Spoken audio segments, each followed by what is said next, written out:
Mental health gets hit again. New evidence in a Tulsa killing and a sex trafficking bust in Oklahoma. This is OU Nightly.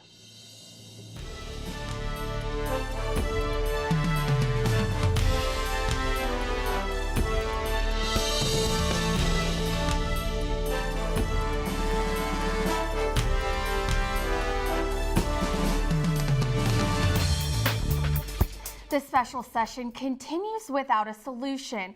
The latest to be hit by budget cuts, the Oklahoma Department of Mental Health and Substance Abuse Services. I'm Shea Smith. And I'm Abby Green. The department announced today they plan to eliminate all outpatient services if lawmakers can't reach a budget deal. Terry White, director of department, tweeted this morning, "Today with a heavy heart." ODMHSAS will announce how it plans to handle $75 million in cuts. We will have details from the press conference later in the show. New evidence shows that Terrence Crutcher was tased 5 seconds after he was shot by Tulsa police officer Betty Jo Shelby. That's according to a news release from the law firm representing Crutcher's family. Crutcher was killed last year. He was unarmed and had his hands up. Several other police officers were added to the lawsuit, including Tulsa Police Chuck Jordan. Officer Tyler Turnbow was added after he admitted he tased Crutcher after Officer Shelby shot him. Crutcher's attorneys claim that Turnbow instructed Shelby to not provide medical attention. Former Oklahoma police officer Shannon Kepler told a jury today he had no choice but to shoot Jeremy Lake. Kepler is on trial for the 4th time in the 24-14 shooting death of his daughter's boyfriend. Kepler claims he saw Lake reaching into his waistband. Prosecutors rested their case today after playing a 911 call from Lisa Kepler screaming that her father shot Lake. No weapons were found near Lake's body. The FBI and National Center for Missing and Exploited Children announced today that Operation Cross Country rounded up 84 minors and 120 sex traffickers. This is the 11th underage trafficking crackdown this year. 55 FBI field offices have been involved in the operation.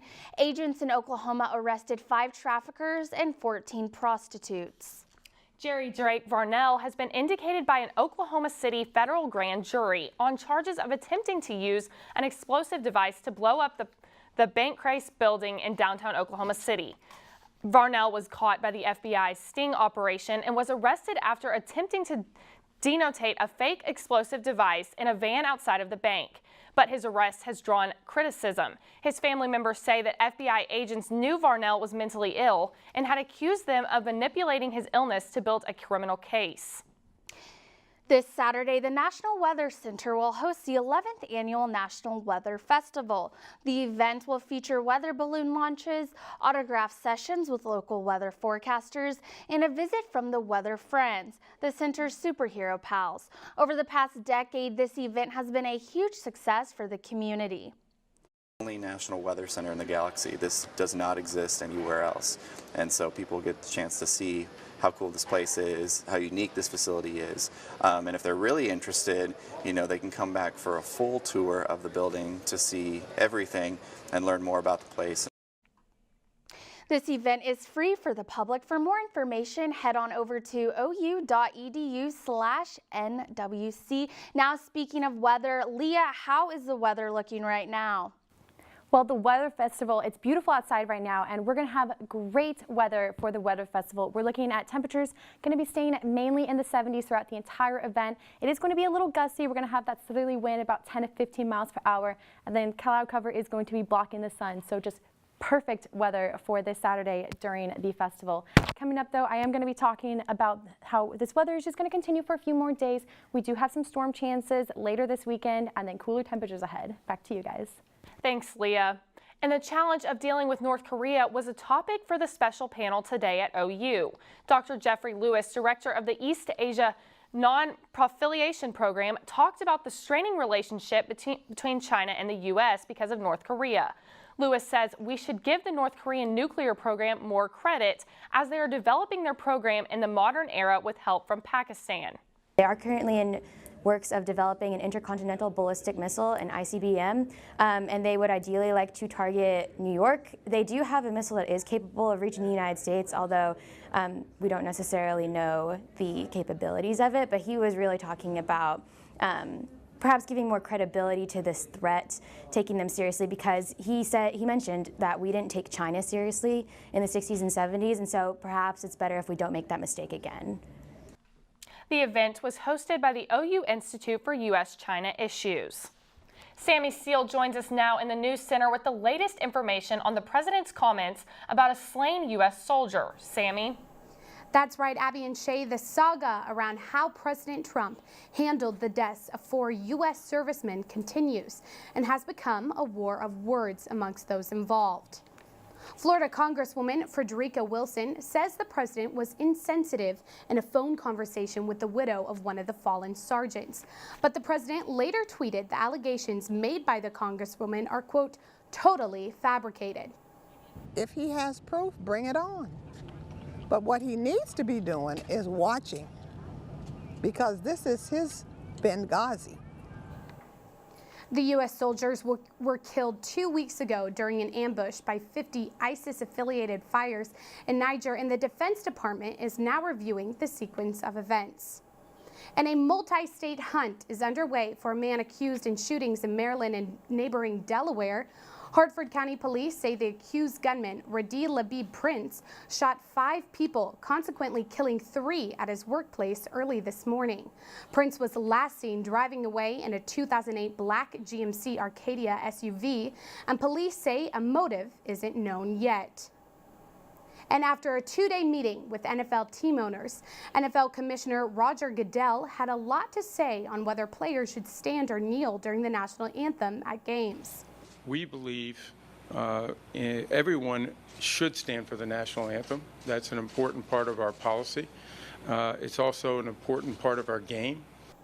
Goodell said that there would be no change in the NFL's policy, which states that players should stand for the anthem, but they are not required to do so. And Shea and Abby, now more than 40 women have accused Harvey Weinstein of sexual assault or harassment.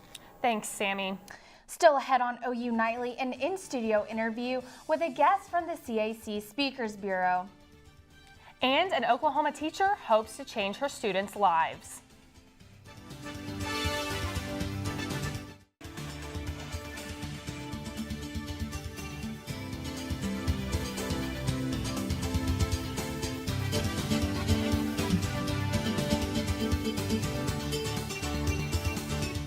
Welcome back to OU Nightly. The Department of Mental Health and Substance Abuse had a press conference earlier today to discuss budget cuts.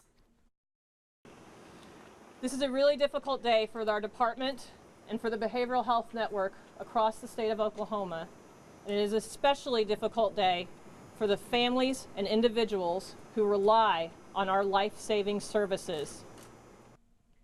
Cuts to state-funded outpatient services would start next month, affecting 189 Oklahomans. The elimination yield only $65 million of the $75 million budget hole the department is facing.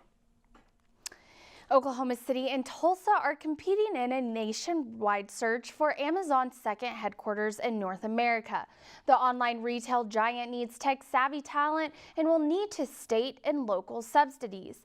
Oklahoma leaders are emphasizing the hiking and biking trails, world-class training venues for Olympic rowing, spacious parks, and memorabilia of American musical icons. The $5 billion project could include as many as 50,000 jobs. Private Vernon Keaton spent the last 70 years in a grave in Honolulu. He will be buried in an Oklahoma cemetery next month.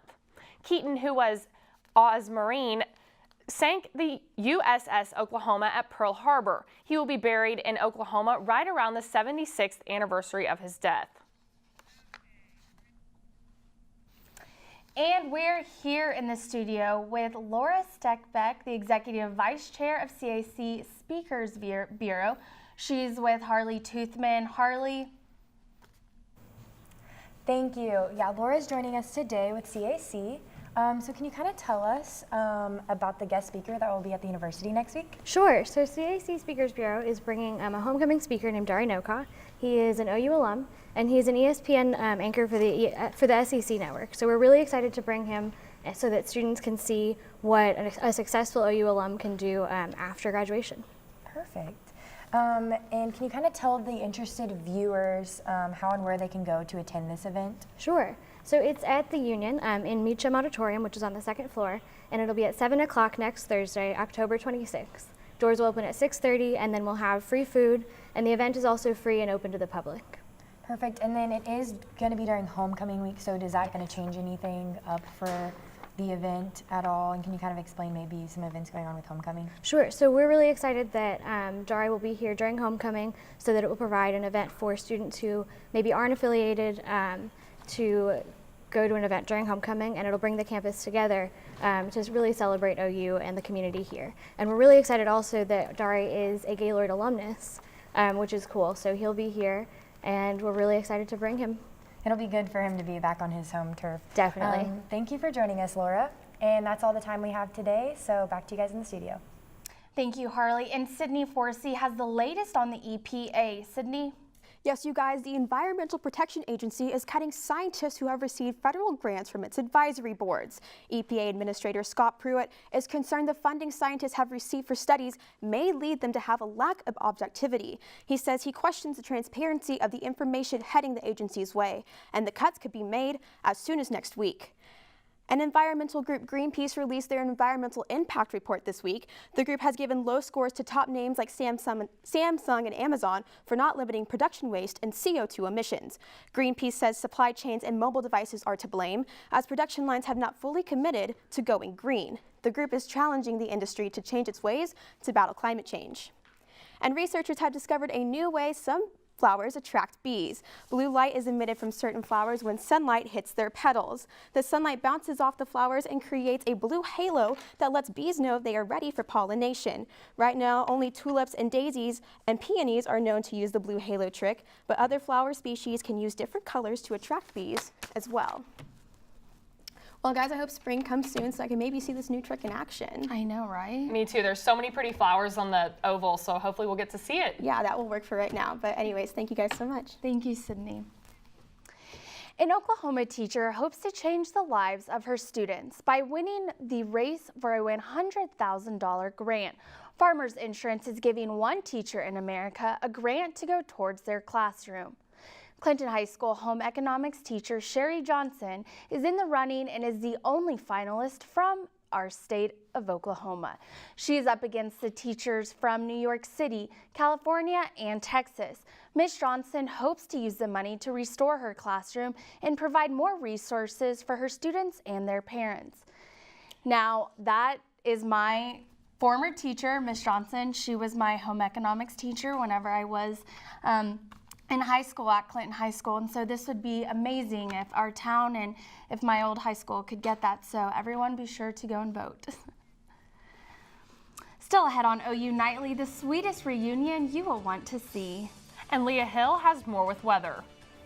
That's right, guys. It's beautiful outside right now. Hardly a cloud in sight. Will this fall-like weather stick around? I'll tell you that coming up next.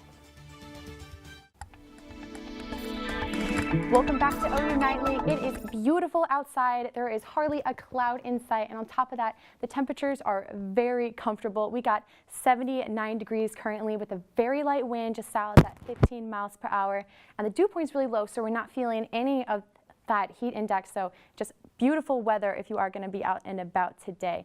This evening we're going to be cooling off just a little bit. We're going to get down to 62 degrees by 10 p.m. and then as we get towards midnight we'll hit the 50s.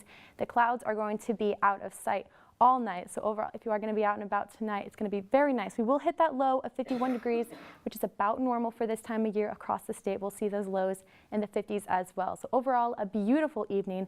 Now, tomorrow when you leave, you might need to bring a jacket with you as it will be chilly in the morning, but we will warm up as we get towards the later hours. 78 is our high for tomorrow in Norman. Now, we're going to jump a little bit over to California to give you a little fire update. These are the smoke plumes right here. The fires have died down just a little bit. There isn't as much wind today as we have been seeing in the past, and it does look like they are going to be getting some relief. We do have the system that is going to be coming through, bringing with it some rain chances, which will hopefully dissipate those fires even more. As we go in towards next week here in Norman, we're going to start to see some rain chances on Friday. The biggest chance for rain is going to be late Saturday night and into Sunday. We're going to have a line come through with this cold front. And then next week, it is going to be drying out as we get into early next week. We're going to stay warm and breezy with some gusty rain and storms possible. As we get in towards the weekend, we see those rain chances, but next week, those fall-like temperatures will be sticking around. Well, I'm enjoying these cooler temperatures for sure. It's very nice. I am too. It's finally fall weather. Thank you, Leah. And Sam Brown has a scoop on the Sooners and how they're preparing for K-State. That's right. The football team is prepping for a matchup in Manhattan this weekend and racking up some honors along the way. And I'll have highlights from the NBA season openers last night. Sports is next.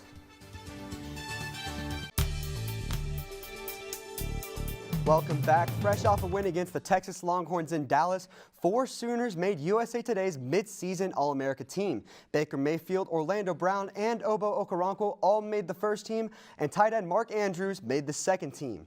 Obo also won Big 12 Defensive Player of the Year after a dominant performance against UT. The Sooners are going to need that edge on both sides of the ball this Saturday against Kansas State. You know, we're going to have to go out there with a nice game plan. Execute to the best of our ability and just be ready to play. We have to play with a mentality, you know, and an edge. That's especially on the defensive side of the ball, but it's really on all phases as well. 2 other Sooner sports are in action today. The volleyball team is in Fort Worth to take on TCU tonight at 6. They've lost 10 out of their last 11 and could really use a win against the Horned Frogs. Meanwhile, the softball team is at home tonight against North Central Texas College. The defending national champions are undefeated after going 4-0 in the Fall Festival Tournament.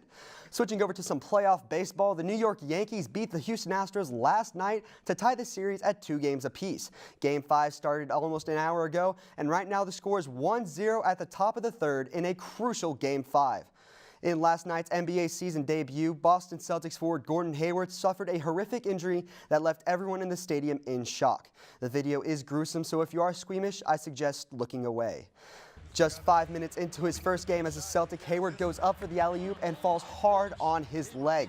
He was diagnosed with a dislocated ankle and a fractured tibia and will be out indefinitely.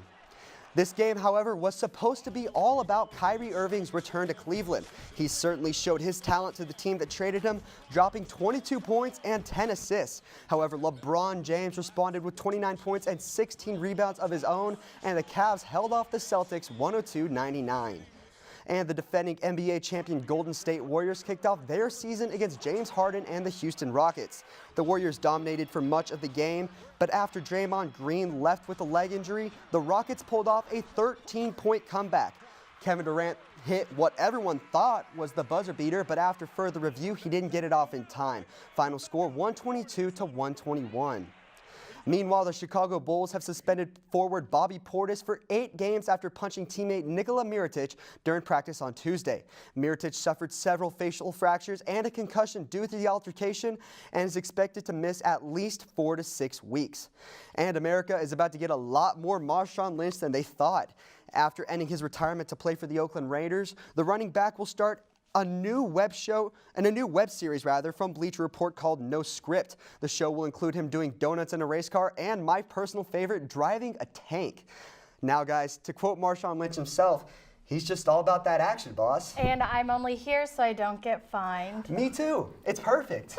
Thank you, Sam. No problem. And still to come on OU Nightly, a dog finds his way home.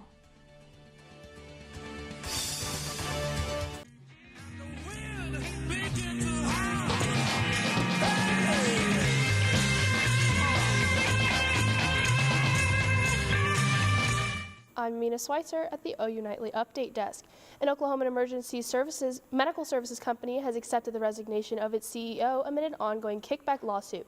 Stephen Williamson has led the company since 1978 and has announced his recognition after he came under fire for being named in a federal lawsuit.